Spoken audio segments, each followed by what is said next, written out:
ഇന്ത്യയിലുള്ള ഏതൊരു വ്യക്തിയും ഒരു പുതിയ ഫിനാൻഷ്യൽ ഇയറിൽ ചെയ്യേണ്ട ഏറ്റവും ഇമ്പോർട്ടൻ്റ് ആയിട്ടുള്ള ഒരു കാര്യമാണ് form 15G and 15H filing എന്ന് പറയുന്നത്. നിങ്ങൾക്ക് കിട്ടുന്ന വരുമാനത്തിൽ നിന്നും ടാക്സ് ഡിഡക്ട് ചെയ്യാതിരിക്കാൻ വേണ്ടി കൊടുക്കുന്ന ഒരു ഫോമാണ് 15G 15H എന്നുണ്ടെങ്കിൽ ഈ പുതിയ ഫിനാൻഷ്യൽ ഇയറിൽ April 1, 2026 തുടങ്ങുന്ന ഈ ഫിനാൻഷ്യൽ ഇയറിൽ നിങ്ങൾക്ക് ഈ ഫോമുകൾ കൊടുക്കാൻ പറ്റില്ല. കാരണം ഇൻകം ടാക്സ് ആക്ട് 1961 എന്നുള്ള ആക്ട് മുഴുവനായി മാറ്റി ഇൻകം ടാക്സ് ആക്ട് 2025 വന്നതോടുകൂടിയിട്ട് 1 April 2026 മുതൽക്ക് ഈ രണ്ട് ഫോമുകൾക്ക് പകരം ഫോം 121 എന്നുള്ളൊരു സിംഗിൾ ഫോം മാത്രമേ ഉണ്ടാവുകയുള്ളൂ.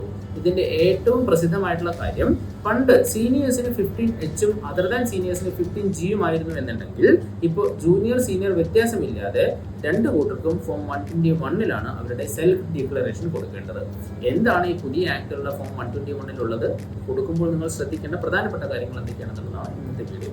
ആദ്യം നമ്മൾ പറഞ്ഞതുപോലെ ഒന്ന്, ഈ ഫോം എന്ന് പറയുന്നത് ഒരു സെൽഫ് ഡിക്ലറേഷൻ ഫോമാണ്. സോ ഇതൊരു സെൽഫ് ഡിക്ലറേഷൻ ആയാണ് വർക്ക് ചെയ്യുന്നത്. നിങ്ങൾ എനിക്ക് ഇൻകം ഇല്ല, അല്ലെങ്കിൽ എനിക്ക് ടാക്സബിൾ ഇൻകം കുറവാണ്, അല്ലെങ്കിൽ ടാക്സ് എനിക്കൊന്നും പേ ചെയ്യാനില്ല, ഓർ എൻ്റെ ഇൻകം ബേസിക് എക്സംപ്ഷൻ ലിമിറ്റിൽ താഴെയാണ് എന്നുള്ള കാര്യങ്ങളാണ് നിങ്ങൾ ഫോമിലൂടെ സെൽഫായിട്ട് നിങ്ങൾ ഡിക്ലെയർ ചെയ്യുന്നത്.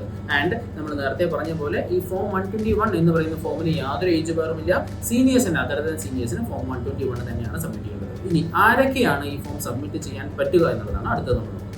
റെസിഡന്റ് ഇൻഡിവിജ്വൽസിന് മാത്രമേ ഈ ഫോം സബ്മിറ്റ് ചെയ്യാൻ പറ്റുള്ളൂ. അതർ ദാൻ റെസിഡന്റ്, അതായത് നോൺ റെസിഡൻസിനോ നോട്ട് ഓർഡിനറി റെസിഡൻസിനോ ഫോം 121 സബ്മിറ്റ് ചെയ്യാൻ കഴിയില്ല. മറ്റു ഇമ്പോർട്ടൻ്റ് ആയിട്ടുള്ള കാര്യം, പാൻ നിർബന്ധമായും ഉണ്ടാവണം. പാൻ ഉണ്ടെങ്കിൽ മാത്രമേ നിങ്ങൾക്ക് ഫോം 121 സബ്മിറ്റ് ചെയ്യാൻ പറ്റുള്ളൂ.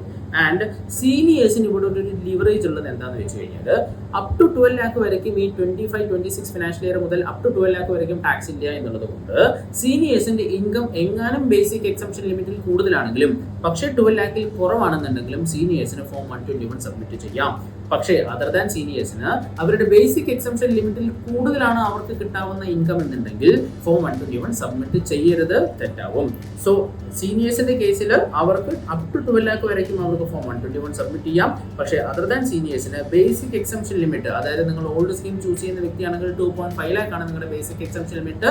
നിങ്ങൾ ന്യൂ സ്കീം ചൂസ് ചെയ്യുന്ന വ്യക്തിയാണെങ്കിൽ 4 ലക്ഷമാണ് നിങ്ങളുടെ ബേസിക് എക്സംപ്ഷൻ ലിമിറ്റ്.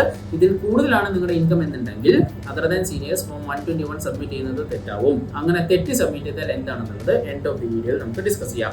ആൻഡ് നിർബന്ധമായും നിങ്ങളുടെ ടാക്സ് സ്റ്റാറ്റസ് നിൽ ആയിരിക്കണം, എങ്കിൽ മാത്രമേ ഫോം 121 സബ്മിറ്റ് ചെയ്യാൻ പാടുകയുള്ളൂ. പലരുടെയും ധാരണ പ്രകാരം ഇപ്പോൾ നിങ്ങൾക്ക് കിട്ടുന്ന ഇൻട്രസ്റ്റ് കിട്ടുന്ന ബാങ്കുകൾ അല്ലെങ്കിൽ അതുപോലുള്ള ഫിനാൻഷ്യൽ സ്ഥാപനങ്ങൾക്ക് മാത്രമേ ഫോം 15G ഓർ 15H പുതിയ ഫോം 121 സബ്മിറ്റ് ചെയ്യാൻ പാടുള്ളൂ എന്നാണ് ധാരണ. എന്നുണ്ടെങ്കിൽ താഴെ പറയുന്ന എല്ലാ ഇൻകത്തിൽ നിന്നും ടാക്സ് ഡിഡക്ട് ചെയ്യരുത് എന്ന് പറഞ്ഞ് നിങ്ങൾക്ക് ഈ ഇൻകം തരുന്ന ആൾക്ക് ഫോം 121 കൊടുക്കാവുന്നതാണ്. ഏതൊക്കെയാണ് ഇൻകം? ഒന്ന്, എല്ലാവർക്കും അറിയാവുന്നതുപോലെ interest income. And then rental income തരുന്ന നിങ്ങളുടെ ടെനന്റിനും ഫോം 121 കൊടുത്ത് നിങ്ങൾക്ക് ടാക്സ് ഡിഡക്ട് ചെയ്യാതെ ആക്കാം. അതേപോലെ PF withdrawal, insurance company, dividend, LIC and mutual fund ഇൻകത്തിന് എല്ലാത്തിനും നിങ്ങൾക്ക് ഫോം 121 കൊടുത്ത് വിത്തൗട്ട് എനി ഡിഡക്ഷൻ നിങ്ങൾക്ക് ആ ഇൻകം മുഴുവനായിട്ടും നിങ്ങളുടെ ബാങ്ക് അക്കൗണ്ടിലേക്ക് വാങ്ങാവുന്നതാണ്. ഫോം 121 സബ്മിറ്റ് ചെയ്യണമെന്നുണ്ടെങ്കിൽ നിർബന്ധമായും നിങ്ങൾക്ക് വേണ്ട പൂർണ്ണമായും വൃത്തിയായി സബ്മിറ്റ് ചെയ്യണമെന്നുണ്ടെങ്കിൽ നിങ്ങൾക്ക് നിർബന്ധമായും നിങ്ങളുടെ കയ്യിൽ ഉണ്ടാവേണ്ട കാര്യങ്ങൾ എന്തൊക്കെയാണെന്ന് നോക്കിക്കഴിഞ്ഞാൽ, ഒന്ന്, പാൻ മാൻഡേറ്ററി ആയിട്ട് ഉണ്ടാവണം. രണ്ട്, നിങ്ങൾക്ക് ഈ വരാവുന്ന വർഷം, അതായത് ഇപ്പോൾ നമ്മൾ സബ്മിറ്റ് ചെയ്യുന്ന 26-27 വർഷത്തിലെ ഫോം 121 ആണെന്നുള്ളത് കൊണ്ട് 26-27 ഫിനാൻഷ്യൽ ഇയർ നിങ്ങളുടെ എസ്റ്റിമേറ്റഡ് ഇൻകം എത്രയാണ് എന്നുള്ളൊരു ധാരണ നിങ്ങൾക്ക് ഉണ്ടാവണം. അത് ഈ ഫോം 121 സബ്മിറ്റ് ചെയ്തിരിക്കണം.